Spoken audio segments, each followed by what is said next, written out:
Second question screen पर आपके सामने है। The position time graph of the two children A and B returning from their school O to their home P and Q, वो figure में बताया गया है। फिगर कुछ ऐसा है, देखिए ओ स्कूल की पोजीशन है एक्सटी ग्राफ के अंदर, ए का पोजीशन टाइम ग्राफ ये है, ए का जो घर है वो पी बताया गया है, दूसरा बी है चिल्ड्रन, उसका घर की पोजीशन है क्यू। Fine, okay. अब very first part of the question है ए ऑब्लिक बी, ए और बी में से lives closer to the school than the B और ए, यानी ए और बी में से स्कूल के पास कौन रहता है। तो भाई सबसे पहली बात तो ये है, हम स्कूल से घर के बीच का डिस्प्लेसमेंट देखेंगे, यस और नो। फाइन, अब आप यहाँ देख सकते हो इस ग्राफ में ओ क्यू तो लार्जर है ओपी के कंपेयर में, यानी डिस्प्लेसमेंट या सेपरेशन स्कूल टू होम किसका, बी वाले का, वो थोड़ा सा ज़्यादा है ए वाले के कंपेयर में। तो हम क्या कहेंगे,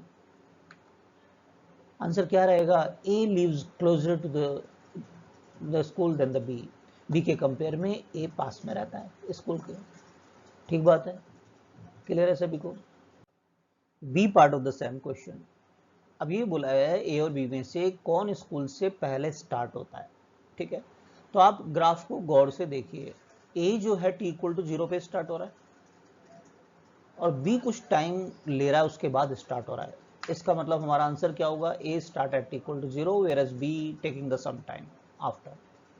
क्लियर है, तो हम क्या बोलेंगे, A start from the school earlier than the B. Fine, C part of the question, A और बी में से who is moving the faster, कौन है तेज चल रहा है। अब एक्सटी ग्राफ के अंदर हम क्या देखते हैं, स्लोप देखते हैं, स्लोप ऑफ एक्सटी कर्व, वो हमें स्पीड या वेलोसिटी देता है dx बाई dt। तो यहाँ हम दोनों का स्लोप देखेंगे, ए वाले का भी और बी वाले का भी। ए मान लीजिए टाइम एक्सिस के साथ θ1 एंगल बना रहा है और बी वाला एंगल बना रहा है θ2। तो आप यहाँ देख सकते हैं क्या θ2 ज़्यादा नहीं है θ1 से, यस। तो हम कह सकते हैं tan θ2 tan θ1 से ज़्यादा होगा, यानी कि v2 is more than v1, B की स्पीड ए से ज़्यादा है। तो हमारा आंसर क्या हो जाएगा, B walks faster than the A. Clear हो गया सभी को। D part of the same question, A and B reach home at the same time और द डिफरेंट टाइम। अब आप देख सकते हैं कि position although P and Q की अलग अलग है, लेकिन बी तेज चलता है, दोनों अपने पोजीशंस पर एक ही टाइम पर पहुंच रहे हैं। आप देख सकते हैं यहाँ पर, यस और no. Time of reaching the home जो है टी ए और टी बी का बराबर है, एक ही टाइम पर तो पहुंच रहे हैं यहाँ पर, यस और नो। तो आंसर क्या रहेगा, A and B reach home at the same time. Clear हो गया क्वेश्चन।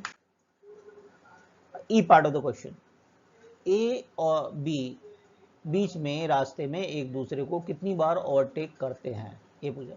तो साफ जाहिर है, देखिए एक बार नजर आ रहा है ओवरटेकिंग, यस और नो।